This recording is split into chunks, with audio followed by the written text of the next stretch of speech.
안녕하십니까. 오늘은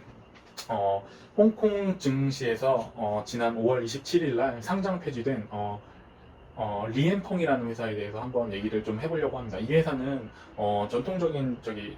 유통 무역 상사의 개념의 회사였고, 한때는 매출 20조를 하기도 했고, 또 시가총액도 한 20조 정도를 했던 적도 있고, 상당히 역사와 전통이 있는 그런 기업입니다. 이런 기업이 왜 최근에 상장 폐지가 되었는지 이런 것들을 좀 한번 얘기해 보려고 합니다.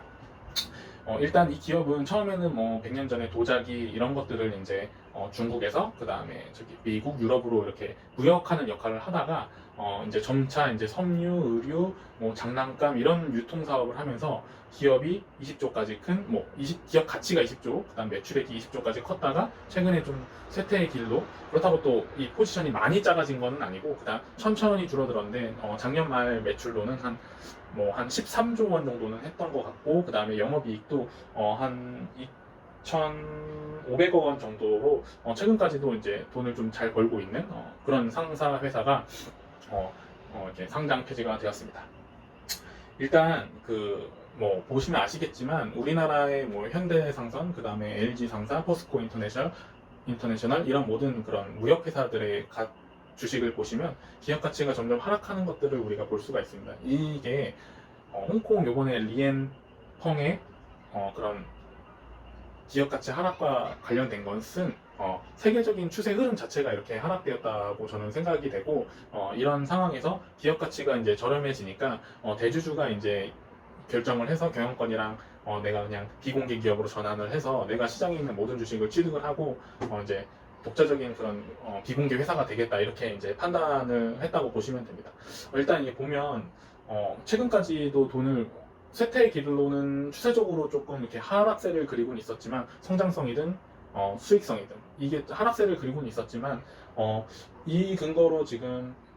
상장 폐지를 하기에는 기업 지속 가능에 대한 것들이 좀 확실히 보이기는 어렵다고 판단하기는 힘든 부분이 좀 있기는 있습니다. 계속 지속적으로 이익이 났고, 그다음에 규모도 상당히 컸고 이런 부분이 있었는데, 경영자는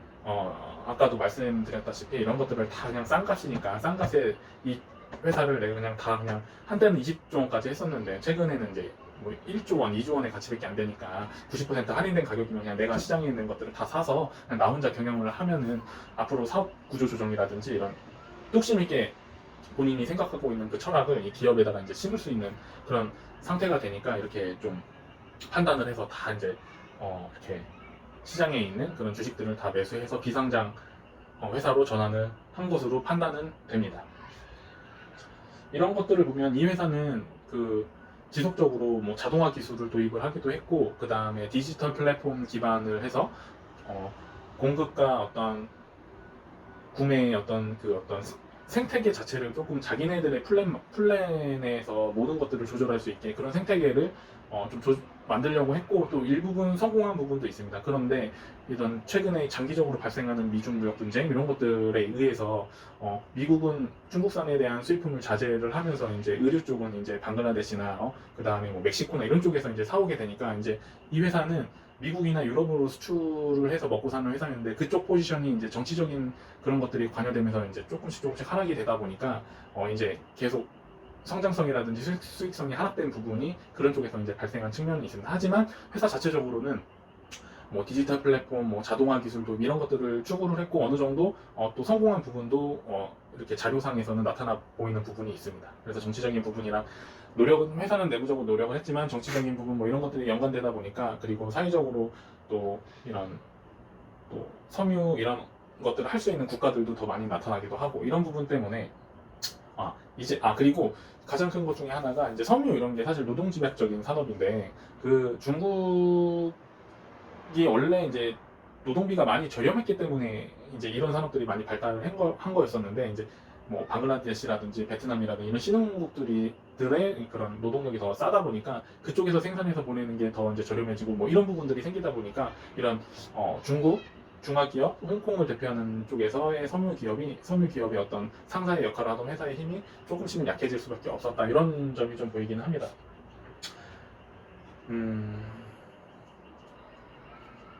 여기서 이제 저희가 이제 좀 볼 수 있는 시사점은 뭐냐면,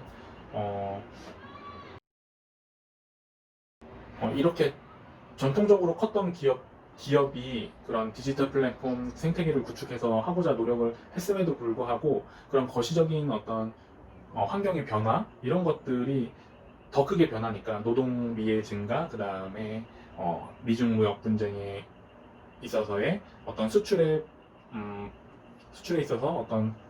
어드밴티지를 받지 못하고 뭐 이런 것들이 이제 복합적으로 일어나다 보니까 좀 회사가 힘들어진 부분들이 존재를 했고 그것들로 인해 기업 가치가 점차적으로 하락을 해서 20조 원이었던 기업이 마지막 지난달 5월 달에 상장 폐지할 때는 1조 5천억 원 정도의 그런 가치밖에 인정을 받지 못했었다. 이런 부분이 시작점이고 결국에는 이제 과거의 전통적인 유통, 제조의 그런 산업들이 좀 IT 플랫폼 이런 기반으로 한 산업으로 가고 있는 우리가 시대적 환경에 지금 직면해 있다 이런 점들을 좀 인지를 해야 될 필요가 있지 않나 하는 이런 시사점을 내포하는 그런 회사였습니다. 이 회사는 사실 뭐 안정성이라든지 수익성이 최근까지도 나쁘진 않았습니다. 이런 상황에서도 주가가 하락을 하니 투자자, 대주주, 경영자 입장에서는 이참에 싼 주식을 시장에서 모두 매집을 해서 상장 폐지를 하고 그 다음에 사업 구조 조정을 앞으로 좀 더 박차할 수 있는 힘을 받으면서 회사를 좀 더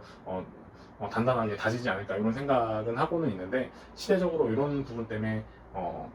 경영하기가 상사 회사들 이런 회사들이 좀 쉽지는